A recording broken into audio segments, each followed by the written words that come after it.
जय जय श्री राधे श्याम। श्री कृष्ण गोविंद हरे मुरारे, हे नाथ नारायण वासुदेव। जय जय श्री राधे श्याम। अगर भगवान श्री हरि को पुकारता है, बुलाता है, तब भगवान के आते देर नहीं लगती। भगवान गरुड़ पर पधारे आए और अपने चक्र को छोड़ा, मगर के मुंह को फाड़ करके अपने भक्त हाथी की रक्षा कर ली। भगवान श्री हरि ने इस सुदर्शन चक्र के स्पर्श होते ही ये मगर ने अपने शरीर का परित्याग कर दिया। वहां उसके स्थान पर एक गंधर्व खड़ा हो गया। ये गंधर्व कौन है? ये हुहू नाम का गंधर्व है। एक बार इस वरुण जी के ये यहाँ पर सरोवर, जो नीचे सरोवर था, उसमें स्नान कर रहा था अपने। देवल नाम के ऋषि इसमें स्नान कर रहे थे। ये उनसे मजाक करने के लिए मगर बन करके उनके पांव को पकड़ लिया। देवल जी समझ गए, बोले कि दुष्ट, मजाक करने के लिए मैं मिला, जा तू मगर ही हो जा। श्राप दे दिया। ये बलवान मगर हो गया। ये भगवान की कृपा से आज देवल ऋषि के शाप से मुक्त हो गया। देवता गंधर्व लोग परम प्रसन्न होकर के फूलों की वर्षा करने लग गए। स्वर्ग में तरह तरह के बाजे बजने लग गए। ऋषि लोग भगवान की स्तुति प्रार्थना करने लगते। ये हुहू गंधर्व के रूप में भगवान को प्रणाम करता है। उनका यश गान संकीर्तन करता हुआ उनकी परिक्रमा और प्रणाम करके अपने लोग को देखते देखते चला गया। अब ये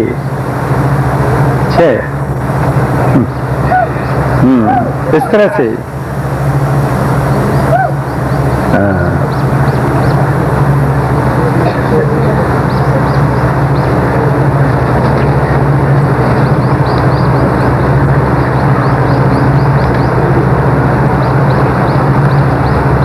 जबकि भगवान श्री हरि ने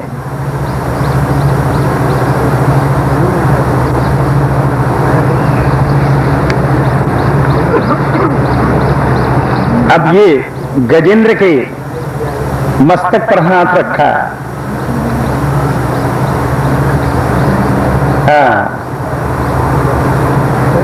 मस्तक पर हाथ रखा, वैसे हाथी का भी शरीर छूट गया।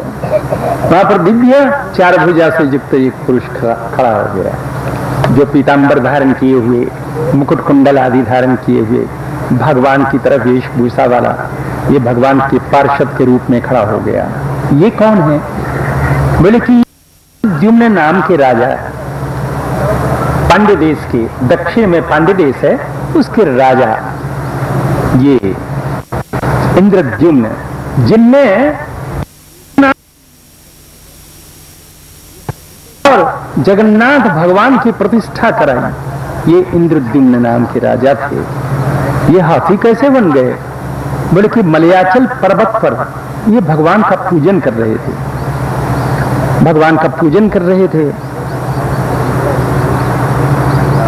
पूजन करते समय मौन रहना चाहिए, बोलना नहीं चाहिए, उठना नहीं चाहिए। भगवान के पूजन के समय में लाभ काम हो। तो उतने में ही आ गए अगस्त्य जी अपने शिष्यों के साथ में। अब ये पूजन अपने नियम के अनुसार न बोले न उठे। अब अगर ऋषि अगस्त्य जी रुष्ट हो गए, बोले कि ये महात्मा आए हुए हैं, ऋषि लोग आए हुए हैं, इनको देख करके और तू उठा नहीं, प्रणाम नहीं किया, अतएव शाप दे दिया। हाथी की तरफ बैठा रहा, अतएव जा तू हाथी हो जाए। ये शाप दे दिया था अगस्त्य जी ने। कल की कथा में आपने सुना, भागवतों को, भक्तों को शरीर चाहे कैसा भी मिल जाए, लेकिन उनकी बुद्धि पर आवरण नहीं आता। इसी तरह से उनको हाथी का शरीर मिला, लेकिन उनकी बुद्धि पर आवरण नहीं था। अतः पूर्व में जो जिस स्तोत्र का ये पाठ किया करते थे, आराम से स्मरण में आ गया और उसका पाठ किया। और भगवान के स्मरण करने की शक्ति इनको प्राप्त हुई। भगवान का स्मरण करके और इस शाप से मुक्त हो गए, भगवान का दर्शन और भगवान के धाम को प्राप्त कर लिया।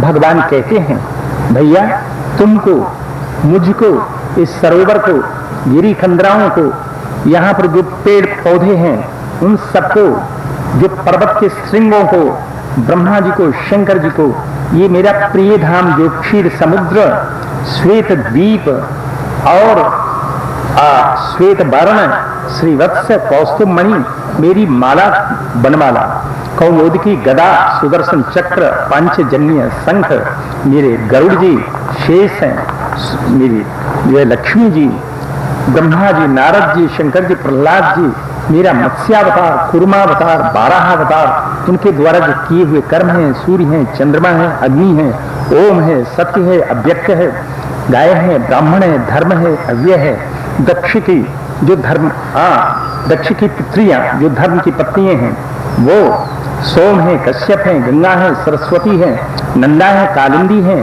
और ध्रुव है, ब्रह्मर्षि हैं। इनको प्रातः काल ब्रह्म मुहूर्त में उठते ही सबका ध्यान, सबका नाम जो कोई लेता है तो मरने के समय में मैं उसको विमल बुद्धि प्रदान करता हूं, जिससे मेरा स्मरण करके भगवत धाम को जाता है। ये नित्य प्रति नियम पूर्वक इनका स्मरण कोई करे तो निश्चय करके और मरने के समय में उसको विमल बुद्धि प्राप्त होती है। ये कह करके भगवान अपने शंख जोर से शंख को फूंका, देवताओं को प्रसन्न करते हुए।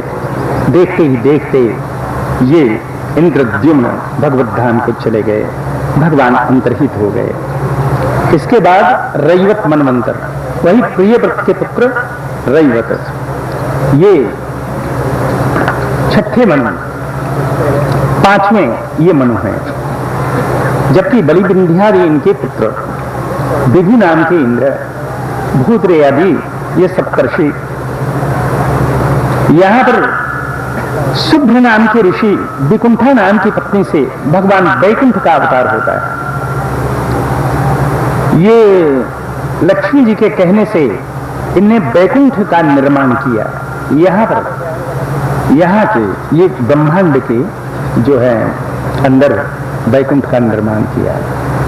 छठा मनमंत्र चाक्षुष मनमंत्र, पुरुष सुद्युम्न आदि इनके पुत्र होते हैं, 10 पुत्र। मंत्र द्रुम करके इंद्र होते हैं, आप्यादय आदि देवता होते हैं, हविस्मत वीर का आदि मुनि लोग होते हैं। यहाँ पर भी वैराज नाम के ऋषि के संभूति नाम की पत्नी से भगवान अजित का अवतार होता है, जिनने असुर और देवताओं से समुद्र का मंथन कराया। तब तो परीक्षित जी बोले, महाराज इस कथा को तो जरा विस्तार पूर्वक आप कहें। क्षीर समुद्र का जहां पर मंथन हुआ, देवताओं को अमृत प्राप्त हुआ, इस कथा को जरा विस्तार पूर्वक। महाराज आपके द्वारा, आपके मुख से ये कथा सुनते हुए तृप्ति नहीं हो रही है, अतः महाराज इसका जरा विस्तार पूर्वक वर्णन करें। तब सुखदेव जी ने कहना प्रारंभ किया। जबकि देवता असुरों में युद्ध होता तो युद्ध में जो देवताओं के द्वारा असुर मारे जाते तो शुक्राचार्य जी अपनी संजीवनी विद्या से जीवित कर लेते, लेकिन असुरों के द्वारा देवताओं का जो वध हो जाता वो तो नहीं उठते थे। फिर देवताओं ने आपस में विचार किया, तब तो ये असुर ही असुर रह जाएंगे, धीरे धीरे सब देवताओं का खात्मा हो जाएगा, सब खेल खत्म हो जाएगा। तो कुछ ना कुछ करना चाहिए, इसके लिए करना चाहिए। क्या किया जाए? चल करके ब्रह्मा जी से विचार करना चाहिए। सब देवता लोग पहुंच गए ब्रह्मा जी के पास। ब्रह्मा जी बोले कि भैया इस विषय में मैं भी कुछ नहीं कह सकता, भगवान के पास चलें।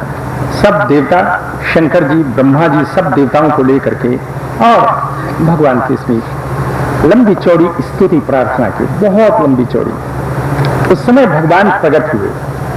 भगवान प्रकट हुए तो भगवान में इतना तेज था कि तेनैव महसा सर्वे देवा प्रतिहते क्षणा, सब देवताओं की आंखें चौंधी आ गई, कोई भगवान का दर्शन नहीं कर सका। भगवान अपने भक्तों के सामने अपने उतने ही तेज को प्रकट करते हैं जितना कि भक्त सहन कर सके। भगवान में अपार तेज है, हाँ, बल्कि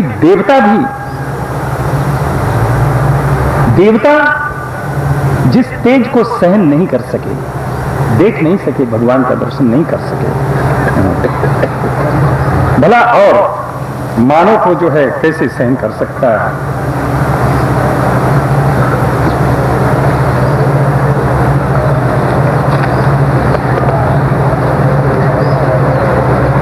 केवल मात्र ब्रह्मा जी और शंकर जी भगवान के तेज को सहन कर सके, भगवान का दर्शन नहीं किया। जो है ये कहते हैं भगवान श्री हरि,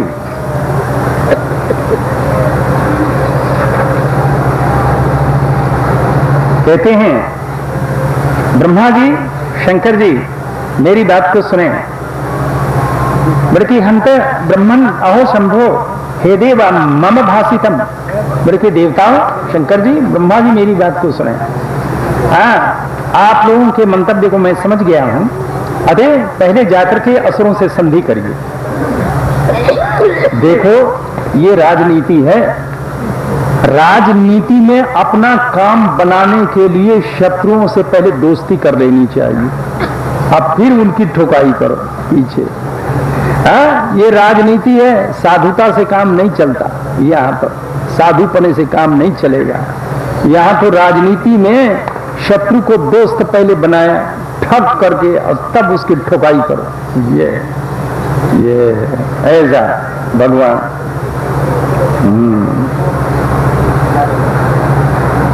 बोले कि नीति है ये राजनीति, साधुता से काम नहीं चलता।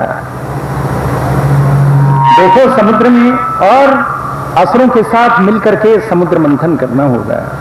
इसके लिए पहले सुमेरु पर्वत को उखाड़ के लाना होगा और सब औषधियों को समुद्र में डाल करके तब उसका मंथन करना होगा। मैं तुम्हारा साथ दूंगा, हाँ, उस पर्वत के मस्तक पर मैं बैठा मिलूंगा। पहले कालकूट निकलेगा, उसमें से भयभीत, उससे भयभीत नहीं होना है। हाँ, शंकर जी से प्रार्थना आप लोग करेंगे तो उस भय से मुक्त हो जाएंगे। इस तरह से जाइए आप लोग, पहले असुरों से संधि कर लीजिए। भगवान के आदेश को पाकर के देवता लोग आए। उन दिनों में राजा बलि, ये विरोचन के पुत्र, प्रहलाद जी के पौत्र, ये राजा थे, असुरों के राजा। पहुंच गए देवता लोग, देवताओं को देख करके सारे असुरों ने हथियार उठा लिए, मारो इन देवताओं को। लेकिन देवता निहत्थे थे। बलि ने कहा नहीं नहीं, ये देवता लोग बिना हथियार के ये आ रहे हैं, अतः न जाने ये किस लिए आ रहे हैं, इनको आने दो। स्वागत किया, बलि ने इनका स्वागत किया।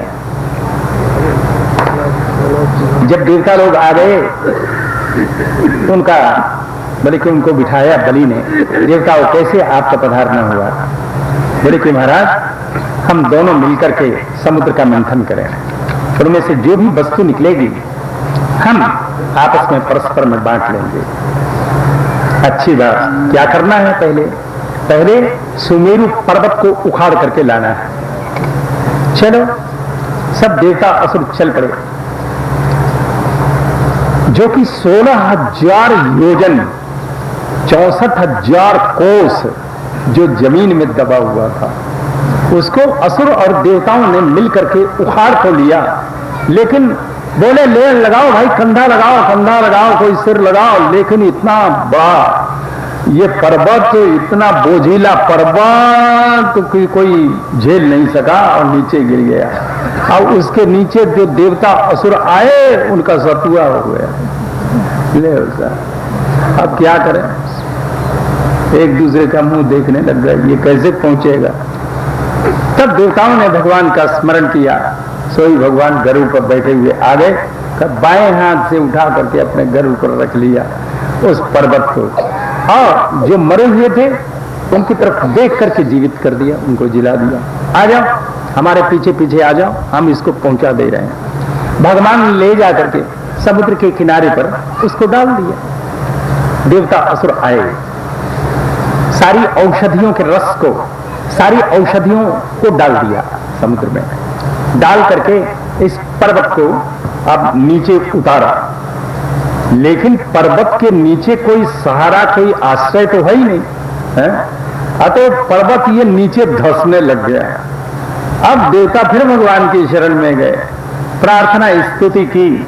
सोई भगवान ने कछुए का रूप धारण किया। बोल कच्छप भगवान ने की। इस समुद्र मंथन काल में भगवान के 3 अवतार हुए हैं, एक ही समय 3 अवतार। ये पहला अवतार कच्छप अवतार भगवान का। कृत्वा बपु कच्छपमद्भुतं महत् प्रविश्यतो यं गिरिमुज्जहार। भगवान ने 1,00,000 योजन कछुए का रूप धारा, 1,00,000 योजन वाला, 4,00,000 कोस वाला शरीर धारण किया। अब भगवान समुद्र में प्रविष्ट होकर के अपने पीठ पर जो है उस मंदराचल पर्वत को ले लिया। जब तमुत्थितम वीक्षकिलाचलम पुनः, इस पर्वत को उठा हुआ देख करके अब तो सब देवता और असुर प्रसन्न हो गए। दधार पृष्ठेन सलक्ष योजन, 1,00,000 योजन वाला, 4,00,000 वाला ये को ये पर्वत भगवान के पीठ पर। अब जो है बासुकी नाग को देवताओं ने आमंत्रित किया था, महाराज आपको भी इसमें से भाग मिलेगा। समुद्र से जो वस्तु निकलेगी उसमें से आपको भी भाग मिलेगा। अतः बासुकी नाग को उस पर्वत में लपेटा लगाया, नेति की जगह, रस्सी की जगह लपेटा लगाया। अब मुंह की तरफ कौन, सांप के मुंह की तरफ कौन लगे, पूंछ की तरफ कौन लगे, ये बातचीत शुरू हुई। देवताओं ने परस्पर विचार किया, अगर मुंह की तरफ जो लगेगा उसकी हालत होगी खराब, और जो पूंछ की तरफ लगेगा वो आनंद में रहेगा। क्योंकि आगे सांप के मुंह में से जहर निकलेगा, वो परेशान जो है घर्षण होगा, अग्नि की लपटें निकलेगी, गर्म गर्म श्वास निकलेगा उसका, उधर जो होगा परेशान परेशान रहेगा। अतएव लेकिन अगर अपने कहते हैं कि पूंछ की तरफ लगेंगे, असुर समझेंगे कि जरूर कोई इसमें स्वार्थ है, अतएव कहीं मांग लेंगे, पूंछ ही मांग लेंगे। तो अपने को उल्टा बोलना चाहिए। जो लोग शरीर से बहुत मोटे ताजे और पहलवान होते हैं, बुद्धि के उतने ही ठस होते हैं। असुर लोग जो हैं ये बलवान, शरीर से तो बहुत बलवान हैं, लेकिन बुद्धि के उतने ही ठस। इस तरह से देवताओं ने विचार किया, इनके सामने उल्टा बोलना चाहिए। देवताओं ने कहा, कहो साहब आप लोग किधर लगना चाहते हो? असुर बोले कि पहले तुम बताओ किधर लगना चाहते हो। देवता बोले कि हम तो मुंह की तरफ लगेंगे। देवता बोले हम तो मुंह की तरफ लगेंगे। असुर ने कहा अच्छा, तो हमको पूंछ पकड़ने वाला समझ लिया तुमने, हम पूंछ पकड़ेंगे, तुम पकड़ो पूंछ। देवताओं ने कहा बहुत अच्छा काम बन गया, ठीक है। बोले कि हम तो मुंह लगेंगे, मुंह की तरफ लगेंगे, बहुत अच्छा, ठीक है। असुर लोग लगे मुंह की तरफ, देवता सब लगे पूंछ की तरफ। अब जो है सुरा सुरेंद्र भुज वीर्य बेपितम परिभ्रमंतम गिरिमंग पृष्ठतः।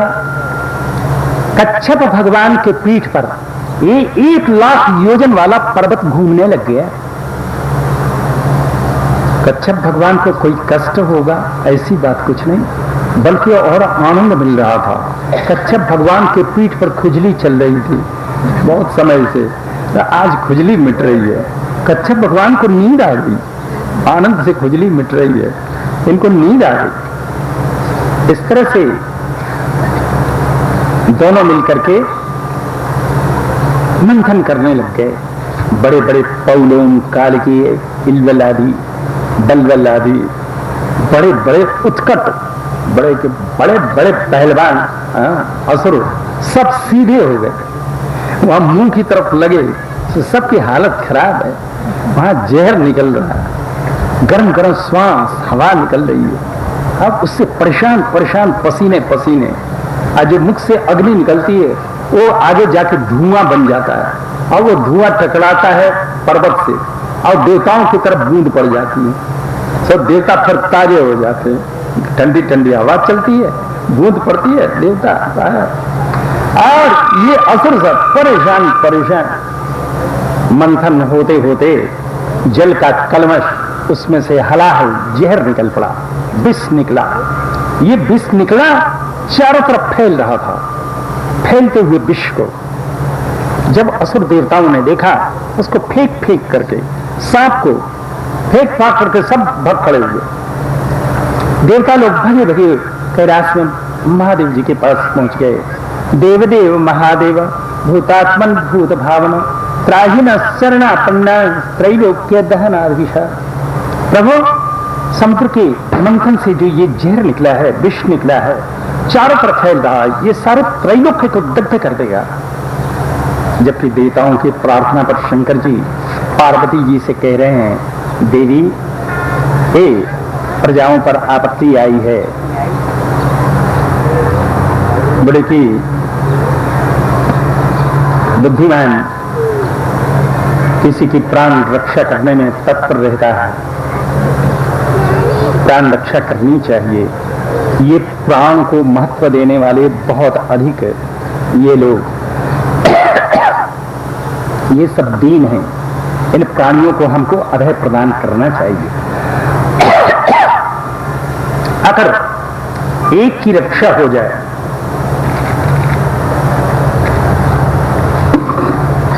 एक की रक्षा कर ली जाए, तो उसमें रहने वाला जो भगवान श्रीहरि तो प्रसन्न हो जाता है, और भगवान प्रसन्न हो जाता है तो ये चराचर जगत प्रसन्न हो जाए। एक की रक्षा करने से भगवान प्रसन्न हो जाता है। अतः इतने में ही हमारे प्रभु का काम हो जाएगा, प्रभु की प्रसन्नता हो जाएगी। एक दीन का पालन अगर हो जाएगा, ये प्राणी दूसरे के प्राणों से अपने प्राणों की रक्षा करने में लगे हुए हैं, तब साधु लोग अपने क्षण भंगुर इन शरीर से उनकी रक्षा करते हैं। ये परस्पर बद्ध भाई भगवान की माया से मोहित बुद्धि वाले, इन पर कृपा करनी चाहिए। तो मैं जाकर के इस जहर का पान कर लूं, इस तरह से अपने पार्वती जी को निमंत्रित करके और देवताओं के साथ चल पड़े, पहुंच गए।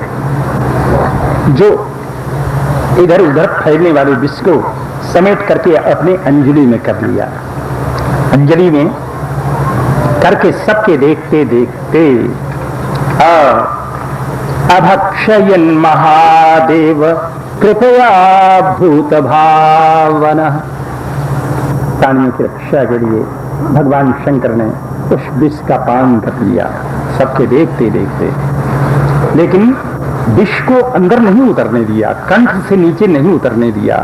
हृदय में भगवान श्रीहरि इनके निवास करते हैं, अतः अंदर नहीं उतरने दिया, कंठ में ही रोक लिया। शंकर जी का शरीर गौर वर्ण का, श्वेत वर्ण का है, अतः ये नीले वर्ण का जो विष इनके कंठ के बाहर चमकने लग गया। जैसे गोरे मुख पर कोई तिल हो तो उसका सौंदर्य और बढ़ जाता है, शोभा बढ़ जाती है। ऐसे श्वेत कंठ में ये नीला दाग, उससे शंकर जी की शोभा और बढ़ गई, सौंदर्य बढ़ गया। जब से ये नील कंठ करके प्रसिद्ध हुए, उनकी अंजलि से जो बूंदें नीचे टपकी, उनको सांप बिच्छुओं ने ग्रहण कर लिया, जहरीले जंतुओं ने ग्रहण कर लिया। इस तरह से शंकर जी विष पान करके अपने कैलाश को चले गए। फिर मंथन होने लग गया, उसमें से निकली गाय, सुरभि, कामधेनु निकली। वहां पर ऋषि महर्षि भी सब खड़े थे। उन्होंने कहा, देवताओं, असुरों, ये गाय अगर हमको मिल जाए तो इसमें से जो घी निकलेगा उसमें से देवताओं को भी भाग देंगे, असुरों को भी भाग देंगे। सबने कहा बहुत अच्छा बहुत अच्छा। गाय मिल गई ऋषियों को। फिर मंथन होने लग गया। सुंदर श्वेत वर्ण का घोड़ा निकला, उच्चैश्रवा नाम का घोड़ा निकला। घोड़े को देख करके असुरों के राजा बलि बोले कि घोड़ा तो मैं लूंगा। भगवान पर्वत मस्तक पर बैठे हुए हैं। देवताओं ने देखा भगवान की तरफ, भगवान ने इशारा किया जाने दो। असुरों बलि को घोड़ा मिल गया। उसके बाद फिर मंथन शुरू हो गया। मंथन के बाद उसमें से ऐरावत जाति का हाथी निकला, श्वेत वर्ण का, सफेद रंग का, और 4 दांतों वाला, 4 दांत उसके। ऐसा पर्वताकार ये हाथी निकला। इंद्र ने कहा महाराज घोड़ा उधर गया, हाथी इधर आना चाहिए। भगवान की तरफ सरक है, कायदे की बात है साहब, उधर घोड़ा गया, हाथी इधर आना चाहिए। हाँ बात बिल्कुल ठीक है। इंद्र को हाथी ये मिल गया। इस तरह से बोले कि दंतई चतुर्भी श्वेताद्रे, श्वेत पर्वत की तरह ये हाथी। फिर मंथन होने लग गया। कौस्तुभ नाम का रत्न, बड़ा ही सुंदर, उसमें से प्रकाश निकला। भगवान बोले कि भैया तुम्हारे साथ परिश्रम तो मैं भी कर रहा हूं। मैंने पर्वत का बैलेंस बनाने के लिए ऊपर भगवान बैठे, बोले कि भैया मैं भी तुम्हारे साथ परिश्रम कर रहा हूं, ये अगर रत्न हमको मिल जाए तो कैसा रहे। सबने कहा बहुत अच्छा बहुत अच्छा। देखते ही ये रत्न कौस्तुभ मणि भगवान के वक्षस्थल पर पहुंच गया। फिर मंथन होने लग गया। पारिजात नाम का वृक्ष निकला। देखते ही देखते नंदन वन में चला गया। उसके बाद 60,000 अप्सराएं निकली। ये किसकी होंगी? बोले कि देवता और असुरों की, ये दोनों की होंगी बराबर। अतः चली गई स्वर्ग को। उसके बाद चंद्रमा आदि निकले। एक बिजली सी कौंधी, प्रकाश हो गया और उनमें से लक्ष्मी जी निकल पड़ी। वो लक्ष्मी महारानी की जय। दिशाओं को प्रकाशित करती हुई अपने सौंदर्य माधुर्य से सबके हृदय के अंदर मोह को उत्पन्न करती हुई, कामादि को उत्पन्न करती हुई, उनको देखते ही इंद्र खटी उनके लिए आसन लाए। इनकी रूप, उदारता, अवस्था, वर्ण, महिमा से सबका चित्त आक्षिप्त। लक्ष्मी जी को सब चाहते हैं, लक्ष्मी को सब चाहते हैं। इंद्र जो हैं उनके लिए फटी आसन लाए, विराज गई वहां पर। तो जितने भी शर पवित्र जो नदियां अपने कुंभ में, स्वर्ण कुंभ में पवित्र जल को उपस्थित किया, तो पृथ्वी ने अपना सर्वौषधि उपस्थित कर दिया, तो गाय ने अपना पवित्र पंचामृत उपस्थित कर दिया, तो बसंत ने फल फूल आदि उपस्थित कर दिए, ऋषियों ने उनका अभिषेक किया वेद मंत्रों से, तो दिग्गजों ने अपने सूंड में कलश को लेकर के उनके ऊपर अभिषेक किया। जब जो है गंधर्व लोग स्वर्ग में गान करने लग गए, अप्सराएं नृत्य करने लग गई और फूलों की वर्षा होने लग गई, तरह तरह के बाजे, मृदंग, पणमानक वगैरह ये सब बजने लग गए। जब अभिषेक हो चुका तब समुद्र शीघ्र ही पीत वस्त्र, बोले कि पीत वस्त्र, पीत रंग की साड़ी उपस्थित किया, उसको धारण कर लिया लक्ष्मी जी ने। तो वरुण जी ने वैजयंती माला उनके लिए प्रदान की, माला को धारण किया। विश्वकर्मा ने विचित्र प्रकार के आभूषण उनको समर्पण किया, जो वो सब धारण कर लिया। सरस्वती देवी ने एक हार प्रदान किया, तो नागों ने उनके लिए कुंडल प्रदान किया। इस तरह से ये देवी श्री लक्ष्मी जी, जिनका सुंदर विचित्र वेशभूषा सौंदर्य, ये अपने हाथ में जयमाल को लेकर के किसके गले में ये माला डालें, सबको देखा। देवता, असुर, गंधर्व, मनुष्य सबको देखा, ऋषि महर्षियों को सबको देखा, दुर्वासा इत्यादिकों की तरफ देखा। बड़े कि ये तपस्वी जरूर हैं लेकिन क्रोध पर इनको विजय प्राप्त नहीं है, उनको छोड़ा। गुरु शुक्रादिकों की तरफ देखा, बड़े ये ज्ञानी तो अवश्य हैं लेकिन निसंग नहीं, यजमान के बिना इनका काम नहीं चलता, उनको छोड़ा। ब्रह्मचंद्रादिकों की तरफ देखा, ये महान जरूर है कि कामादिकों पर इनको भी विजय प्राप्त नहीं है, उनको भी छोड़ा। परशुराम आदिकों की तरफ देखा, ये धर्मोपदेष्टा तो जरूर हैं लेकिन प्राणी दया का अभाव इनमें है, उनको भी छोड़ा। शिवेन्द्रगादिकों की तरफ देखा, त्याग इनमें जरूर है लेकिन मुक्ति इनके हाथ की बात नहीं, उनको छोड़ा।